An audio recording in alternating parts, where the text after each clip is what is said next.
during the course of all of this, you went through your transplant, you were looked after by Professor Jean-Paul Formond. They did a fantastic job at Saint-Louis, and it's been our privilege to be part of your care team as well in an advisory role. And if I may, during all this time, you established a foundation and built something quite remarkable. So when I basically came out okay from my first diagnosis and first operation and radiotherapy, I sort of decided to get involved with the disease. Funnily enough, I thought that people like you that dedicate your life to this disease and are much smarter than the guys that I know in finance and make zillions, I feel it's a bit unbalanced. And so I wanted to help the cause, I wanted to help people like you, and I wanted to help people that have myeloma, that feel very lonely sometimes. Yes, of course. And myeloma is very different from a person to another, so people really get lost when they get cancer, and especially when they get myeloma. And so I created I helped the French doctor, after the French workshops in 2011, create the first foundation in France dedicated to myeloma called FFRMG. And then obviously I wanted to help you because you helped me so much. And so I started the Gunzburg Myeloma Research Foundation in the US, which is a 501c3, pure vanilla, blue chip foundation. And so we've been financing yourself, Constantine on the lab side.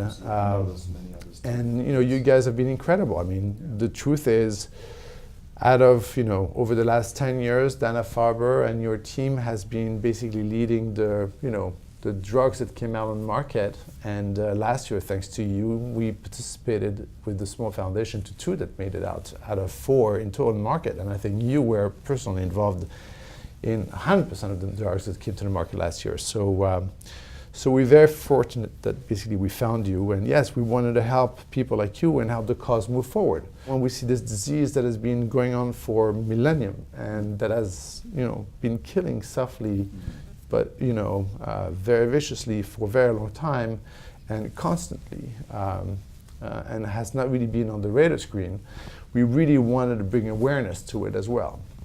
So we have a lot of, high-end and very famous people supporting the foundation. We have the word out. I must say, Katie Gusti at MMRF is doing a great job on in the US, but in Europe it was not as visible.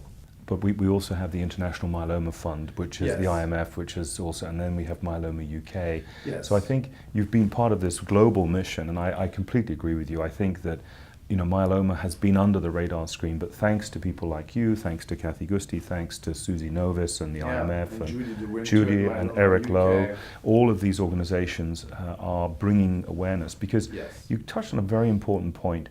It's a very complex disease, and whilst we've made great progress, it remains very deadly. And I think you're absolutely right. It is lonely, because at the end of the day, it's a very difficult disease to manage. And I think what we've really seen and what we see is this remarkable partnership and this real family that's built around myeloma. And I think it's been, from speaking for myself as a myeloma researcher, it's a privilege to be part of it, because it's a real war, but it's a real partnership, and that's been a true privilege, to be fair. It's the war of David against Goliath, where you're fighting something that is like an eel that you cannot grab, that mutates, as we've seen at COMI, and has 15,000 mutations. Exactly. When you've started taking drugs, up from 5,000 mutations. And so it is a very technical and difficult disease. It's the last totally incurable form of cancer there is. And so I think that's why, if somebody really wants to help, this is the place where one can really make a difference. You touched on a very interesting point, because at the meeting what you hear is all this incredibly interesting and hopeful and exciting science. As you said earlier, just a moment ago, Vivien, we've been blessed with a remarkable partnership globally, and most importantly with our regulatory teams.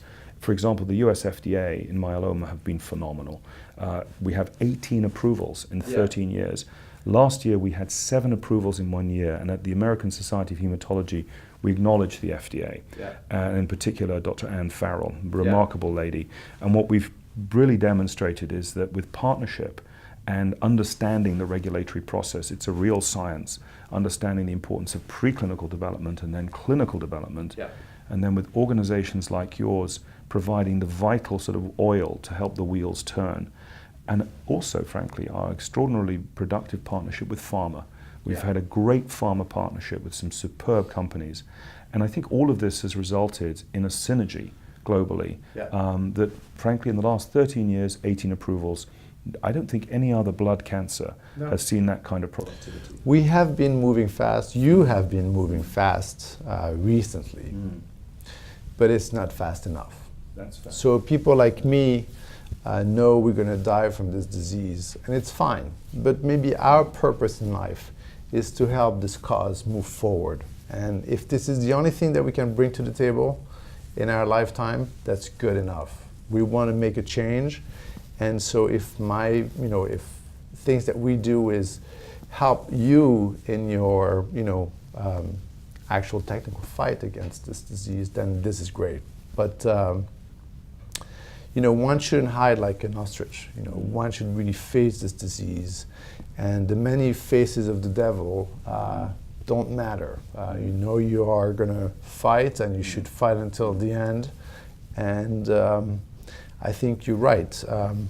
We all have to work together much closely, even more so now.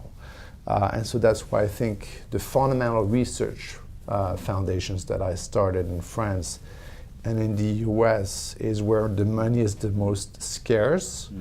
And that's because there's no cure in the pipeline, so we have to go very early on to be able to promote, to discover these new drugs that eventually may be,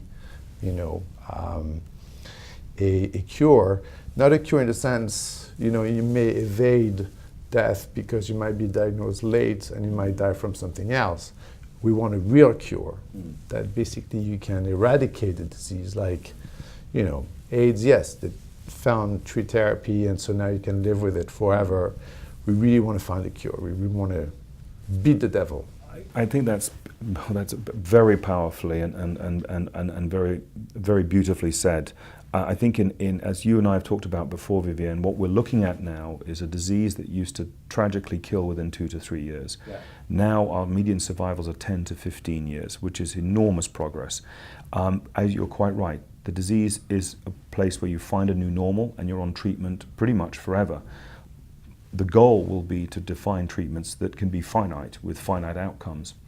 Realistically, though, I think the fact that we are looking at strategies that are part of what I call a continuum of treatment, the very least we can do and aspire to is that you have a new normal.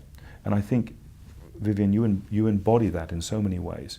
You work as hard as you do, you're highly productive, you achieve so much, and to anyone in the street, you look absolutely well. You are an example of what fighting myeloma in 2016 is all about.